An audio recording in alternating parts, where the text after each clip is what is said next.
Hello students and viewers, welcome back to my channel AV समर्पण A Journey of Life Science. Myself Vikas.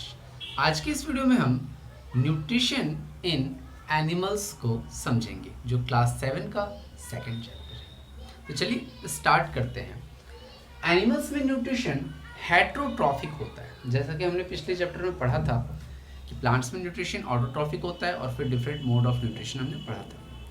Animals में nutrition heterotrophic होता है, यानी ये अपना खाना खुद नहीं बनाते हैं, ये अपने खाने के लिए दूसरे ऑर्गेनिज्म पे डिपेंड करते हैं. तो समझ लेते हैं कि इनमें जो न्यूट्रिशन का प्रोसेस है वो कुछ स्टेप में कंप्लीट होता है. वो 5 स्टेप क्या हैं जिसमें इनका न्यूट्रिशन कंप्लीट होता है. ये फर्स्ट स्टेप है इंजेशन,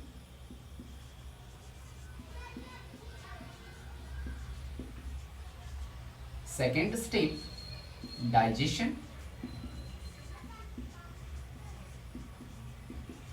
थर्ड स्टेप एब्जॉर्प्शन,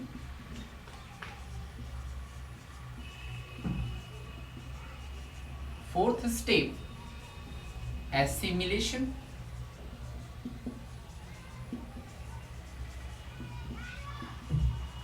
और फिफ्थ स्टेप इजेशन.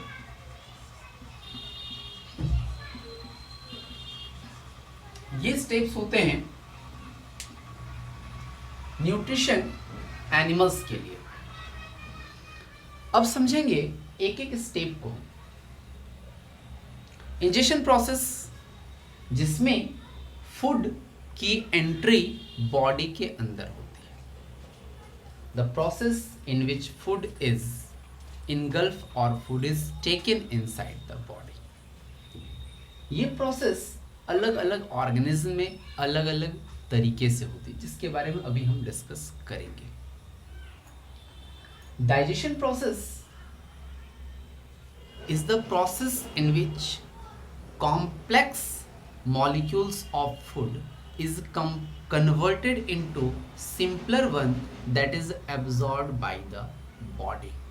होता क्या है कि जो फूड हम इंजेस्ट करते हैं अपनी बॉडी में, जो खाते हैं, जैसे हमने चावल खाया, जैसे हमने दाल खाई, जैसे हमने रोटी खाया, ये सारे के सारे जो हैं वो कॉम्प्लेक्स फॉर्म है. ये प्रोटीन है, कार्बोहाइड्रेट है.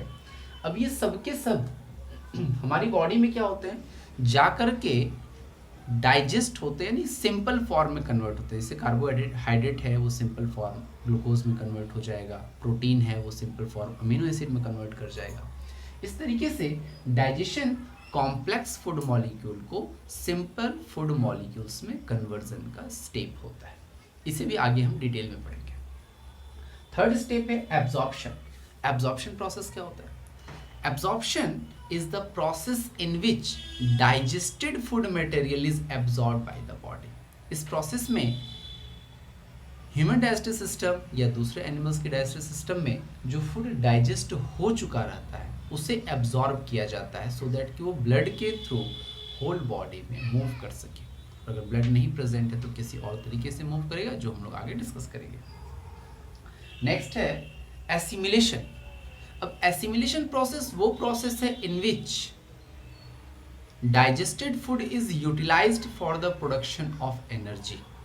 उस फूड को जो डाइजेस्टेड है, जिसको बॉडी ने एब्जॉर्ब किया है, उसे यूटिलाइज करना है, और यूटिलाइज बॉडी करती है सो दैट कि एनर्जी रिलीज हो और उससे बॉडी के दूसरे फंक्शन प्रोसेस हो सके. लास्ट है इजेशन. और इजेशन प्रोसेस वो प्रोसेस है जिसमें वेस्ट मटेरियल को बॉडी से रिमूव कर दिया जाता है. डाइजेस्टेड वेस्ट मटेरियल जो होते हैं उन्हें बॉडी से रिमूव किया जाता है, क्योंकि इस पूरे के पूरे प्रोसेस में बॉडी में वेस्ट प्रोडक्ट तैयार होते हैं जिसे बॉडी से रिलीज करना इम्पॉर्टेंट है, अदरवाइज वो टॉक्सिक या हार्मफुल हमारी बॉडी के लिए बन जाता है. तो उसे बॉडी से बाहर की तरफ निकालना इजेशन प्रोसेस होता है. ठीक है, चलिए आगे समझते हैं और फिर हम इस पूरे के पूरे सिस्टम को समझेंगे.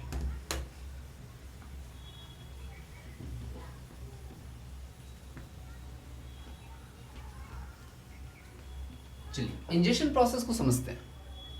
इंजेशन प्रोसेस जिसमें फूड को बॉडी के अंदर इंसर्ट किया जाता है, यानी कि लिया जाता है, जिसको हम खाना कहते हैं।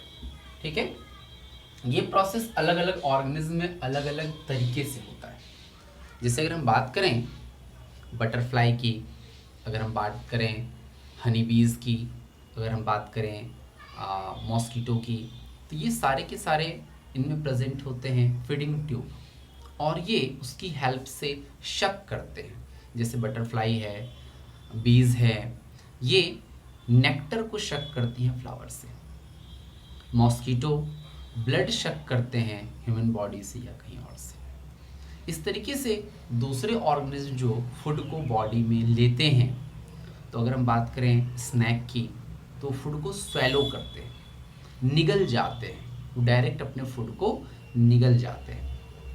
अगर हम बात करें कुछ और ऑर्गेनिज्म की, फॉर एग्जांपल अगर हम स्नेल की बात करें, तो स्नेल जो है फूड को चेविंग प्रोसेस से इंसर्ट करते हैं।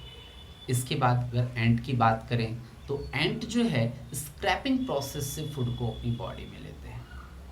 अगर हम बात करते हैं हाउस फ्लाई की, तो ब्रेविंग प्रोसेस से फूड को अपनी बॉडी में इंजेस्ट करते हैं।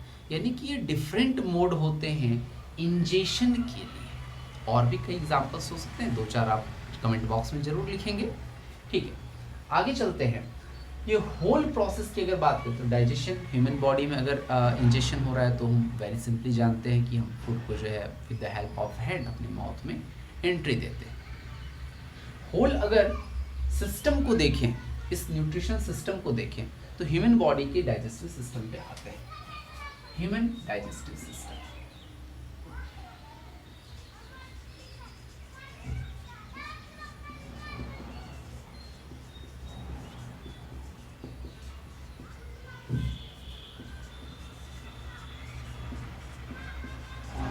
डिफरेंट ऑर्गन्स मिल करके एक सिस्टम तैयार करती है, जिसमें फूड का डाइजेशन होता है, और वो डाइजेस्टेड फूड बॉडी यूटिलाइज करती है। इस सारे प्रोसेस को करने के लिए जो ऑर्गन्स आपस में मिलकर के इस सिस्टम को बनाती है, उसे कहते हैं डाइजेस्टिव सिस्टम। यानी digestive system helps in the digestion of the food. अभी इस ह्यूमन डाइजेस्टिव सिस्टम में 2 पार्ट होते हैं। कौन से 2 पार्ट होते हैं? फर्स्ट पार्ट है एलिमेंट्री कैनाल,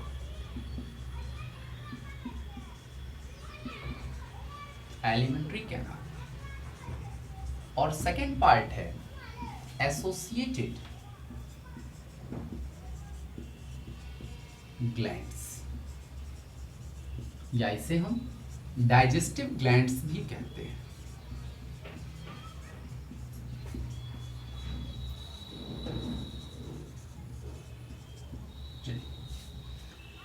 एलिमेंट्री कैनाल को भी हम समझेंगे, और एसोसिएटेड ग्लैंड्स वो ग्लैंड्स हैं जो एलिमेंट्री कैनाल में प्रेजेंट होती हैं और डाइजेशन में हेल्प करती हैं, जैसे लीवर,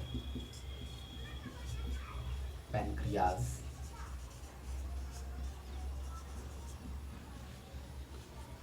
इंटेस्टिनल ग्लैंड्स। तो ये ग्लैंड्स क्या करती हैं कि डाइजेशन में हेल्प करती हैं और एलिमेंट्री कैनाल में कहीं ना कहीं प्रेजेंट होती हैं। ओके, इसकी डिटेल भी हम आगे पढ़ेंगे जब इस पूरे प्रोसेस को देखेंगे। तो अब एलिमेंट्री कैनाल के बारे में आपको बताया जाए, जो ह्यूमन डाइजेस्टिव सिस्टम का एक बहुत ही इंपॉर्टेंट पार्ट होता है। ह्यूमन डाइजेस्टिव सिस्टम में एलिमेंट्री कैनाल एक ट्यूबुलर स्ट्रक्चर होता है, यानी long tubular structure which extends from the mouth to anus. Mouth से एनस तक प्रेजेंट होने वाला एक लंबा ट्यूब लाइक स्ट्रक्चर, जिससे फूड पास करता है ड्यूरिंग डाइजेशन, उसे हम एलिमेंट्री कैनाल कहते हैं। इस एलिमेंट्री कैनाल के डिफरेंट पार्ट होते हैं, जैसे फर्स्ट पार्ट माउथ, इसे बकल कैविटी भी कहते हैं। सेकेंड पार्ट इसोफेगस, और फूड पाइप। इसके बाद stomach. Next 4th number small intestine.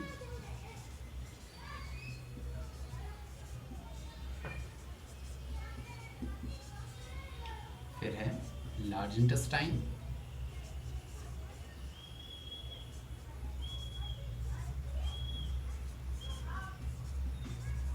फिर है रेक्टम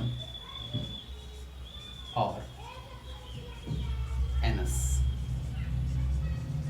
ये एनस लास्ट प्लेस है और ये माउथ फर्स्ट प्लेस है। तो माउथ टू एनस तक एक्सटेंड होने वाला लॉन्ग ट्यूबुलर स्ट्रक्चर, इससे हम एलिमेंट्री कैनाल कहते हैं। इसके आगे के हर एक स्टेप को, ये किस तरीके से हमारा फूड माउथ में पहुंचता है और उसमें वर्क प्रोसेस होते हैं, डाइजेशन होता है, और आगे सारे के सारे डाइजेशन प्रोसेस को हम स्टेप बाय स्टेप अगले वीडियो में समझेंगे। आशा करता हूँ इस वीडियो से आपको कुछ सीखने के लिए मिला होगा। वीडियो अगर पसंद आया हो तो लाइक ज़रूर करेंगे, चैनल पे बने रहेंगे ताकि आपको आगे की जानकारी मिलती रहे और बेहतर वीडियो आप देखते रहें।